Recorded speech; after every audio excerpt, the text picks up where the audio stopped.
সবাইকে জানাই আমার অনেক ভালোবাসা। তো আমার নতুন একটা ব্লগে তোমাদের সবাইকে স্বাগত। তো আজকের ব্লগটা আমি এখান থেকেই শুরু করলাম।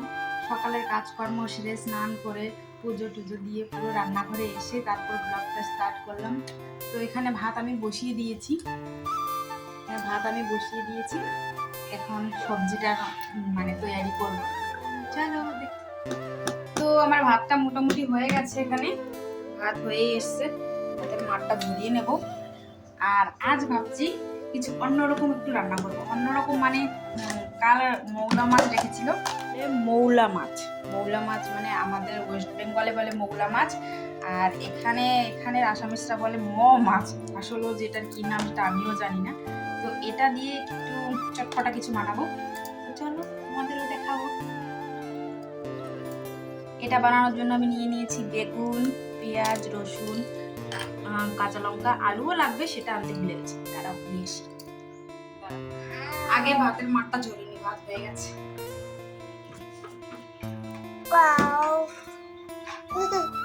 দেখতে পাচ্ছ কি রাগ ওর, আমাকে বেড়ে দিচ্ছে। এখানে দেবো, এখানে। ও দুষ্টু মেয়ে, তুমি দুষ্টু। রসুন পেঁয়াজের খোসাগুলো ছাড়াচ্ছিলাম, আলুগুলো কাটছিলাম, ও বারবার লঙ্কাটাই মুখে দিচ্ছিল। তার জন্য ওকে একটু বকে দিলাম। দেখতে পেলে কি রাগ, কুকুরটার কি রাগ। চোখ দিয়ে জল বেরিয়ে গেছে।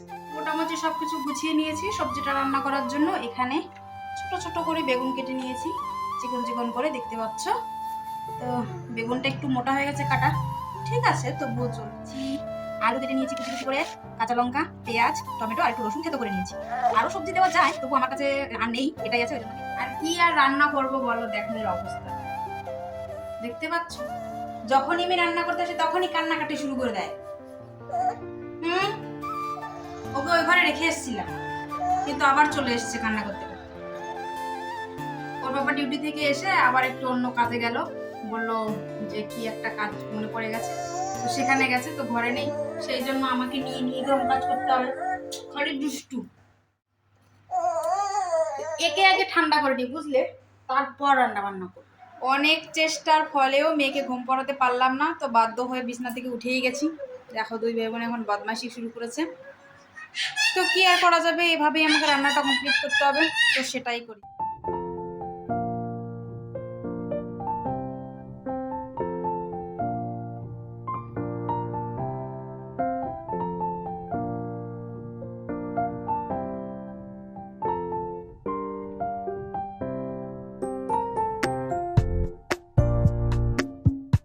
তো এটার মধ্যে এখন আমি একে একে সব গুঁড়ো মশলাগুলো দিয়ে দিয়েছি। তবু সব মশলা দিলাম, একটু গুঁড়ো লঙ্কা দিলাম, একটু লঙ্কা দিলাম, ঝালটা বলে দিতে ভালো। জিরে গুঁড়ো, ধনিয়া গুঁড়ো, লবণ, সবশেষে দিয়ে দেবো তেল। সব একসঙ্গে মেখে নেবে এবার।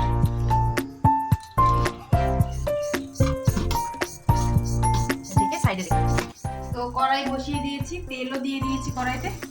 এবার এটা দিয়ে দেবো।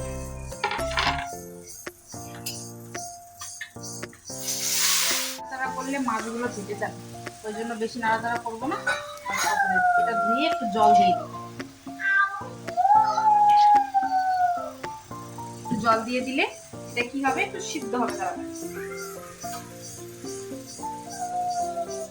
তো এটা কম আছে দিয়ে দেবো, কতক্ষণ লাগে বা হতে, আস্তে আস্তে হচ্ছে। এটা কম আছে দিলেই ভালো হবে, তো কম আছে দিয়ে এটাকে রেখে দিই।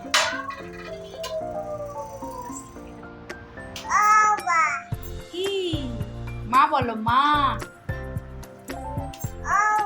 মা মা মা মা বলো, মা বলো, মা মা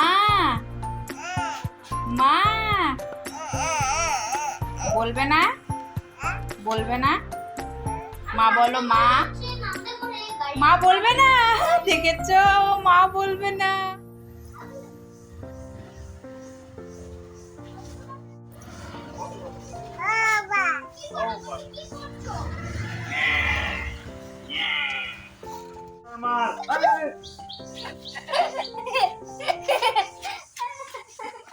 তরকারিটা হয়ে গেছে, দেখো কি সুন্দর কালার এসছে, তাই না? খেতে কেমন হবে সেটা তো খেয়েই বলতে পারবো। তো এটা আগে নামিয়ে নিই। এদিকে বরকে খেতে দিয়ে দিয়েছি, আর মেয়ে আগে উঠে কোলে উঠে বসে আছে।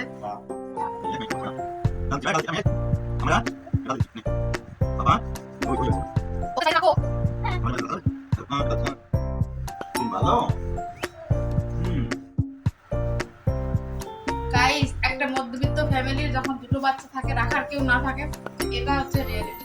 ছেলেমেয়ের এই উৎপাত সহ্য করে ভাত খেতে হয়। শুধু একবার নয়, বেলায় 3 বার। আমার কাছে তোমারটা এত ভালো হয় না। বাস। এখানে লঙ্কা হয় না, ঝাল হয় না, মশলা হয় না, তেল হয় না। বাবা, সাইকেল বলো না। কে এসে ভালো না আমি না মা? আমি। Insult guys, insult. যাই হোক, আমার কাছে ভালো লেগেছে, ওর কথা মাইন্ড করো না, একটু মজা করে বললো। তো আজকের মতো এই পর্যন্তই, দেখা হবে নেক্সট ভিডিওতে। টাটা।